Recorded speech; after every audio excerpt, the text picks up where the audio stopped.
Жақсы балалар, бүгінгі жаңа тақырыбымызды бастаймыз. Жаңа тақырыпты бастамастан бұрын, экрандағы суретке назар аударайық. Балалар, бұл не? Тұқым. Дұрыс айтасыңдар. Бұл тұқымнан не пайда болуы мүмкін? Өсімдік, тағы, ағаш, жеміс, дұрыс айтасың, тағы, гүл, дұрыс айтасың, тағы.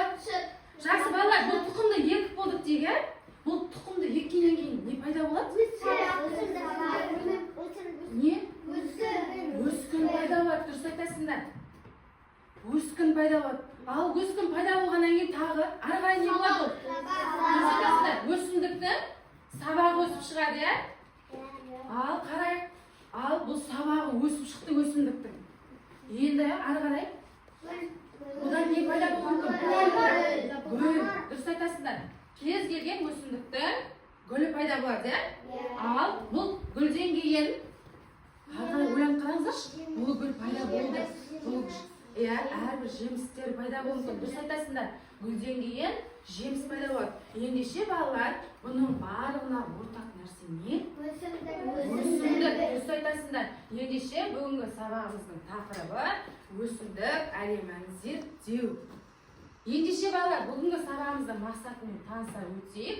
Балалар, бүгінгі сабағымыздың мақсаты өсімдіктің әртүрлі жағдайларының өсу ретін зерттейміз.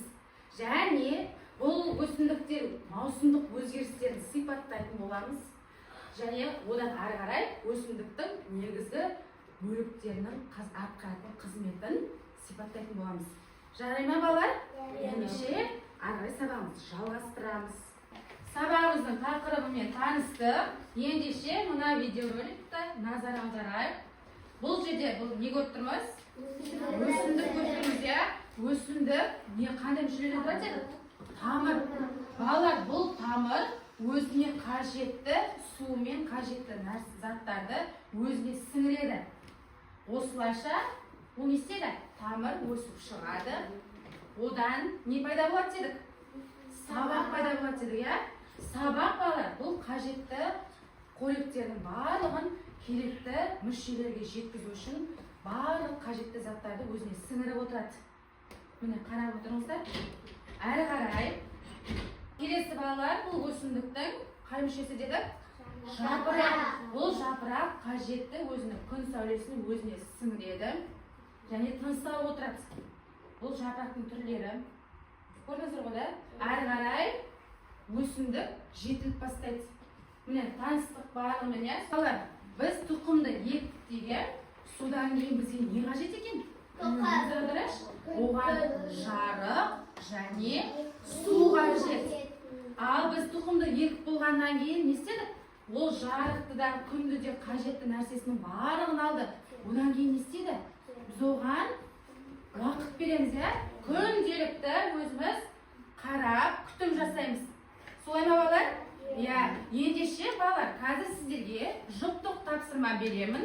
Жұптық тапсырманың барысында сіздер топырақпен шынайы түрде тұқымды егетін боласыздар. Ал ендеше қазір алдыңызға жұп-жұп тасып алыңыздар. Бірден тұқым және топырақ, дұрыс айтасыңдар, және бізге қажетті тұқымға қажетті су. Енді балалар, тұқымды қалай егетінді білеміз ғой, да? Ең алдымен топырақты қопсытып аламыз. Қалған балаларда жұмыс жасаймыз, дәл солай. Жасай ғой, мен топырақты жақсылап өсу үшін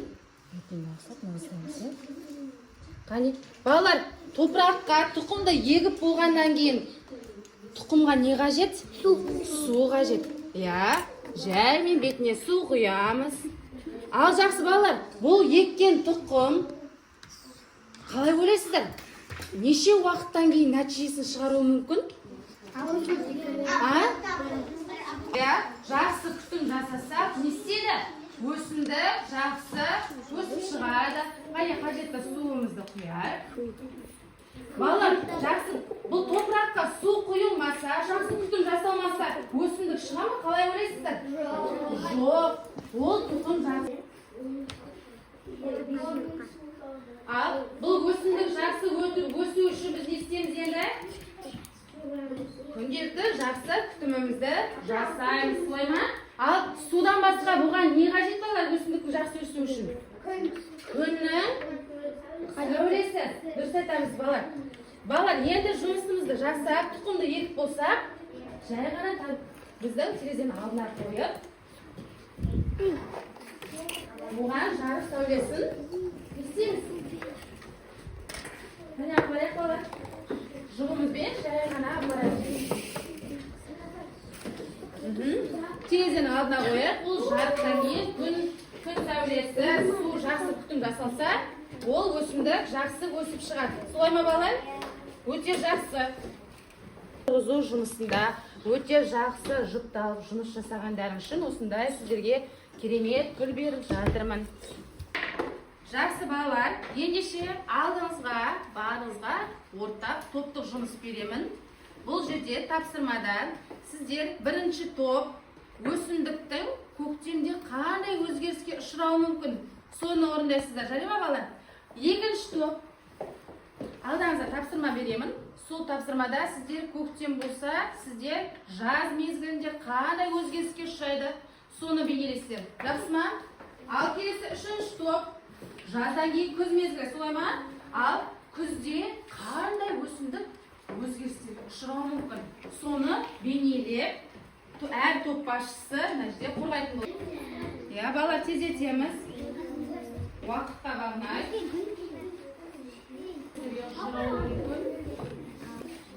Ал ойланамыз. Күзде осындай өсімдік өзгеріске ұшырай ма? Мезгілі ағаштар гүлдейді. Ағаштар жасыл түске еседі. Және олар өсімдіктер жемістер піседі.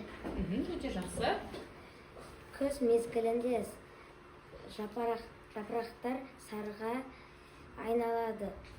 Біздің алдымызда көктем, жаз мезгілі және күз мезгілі маусымдық өзгерістерін көрсеттік, иә? Енді балалар, бізге қай мезгіл жетіспейді? Қыс мезгілі, дұрыс айтасыңдар. Балалар, қыста қандай өзгеріске ұшырайды? Қандай өзгеріске ұшырайды?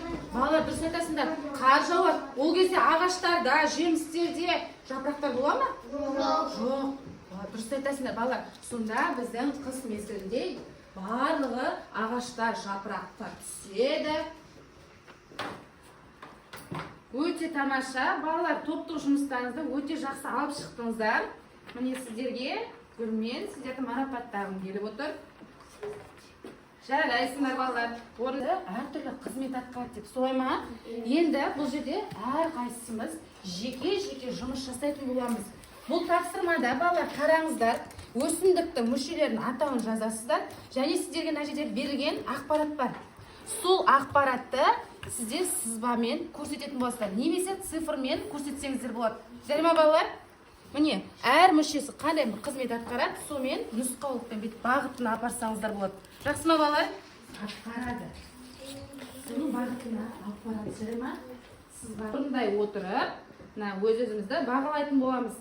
Егерде тапсырмамыздың ішінде бір жауабы нақты дұрыс болатын болса, өзіңізді тек бір балдық жүйемен бағалайсыздар.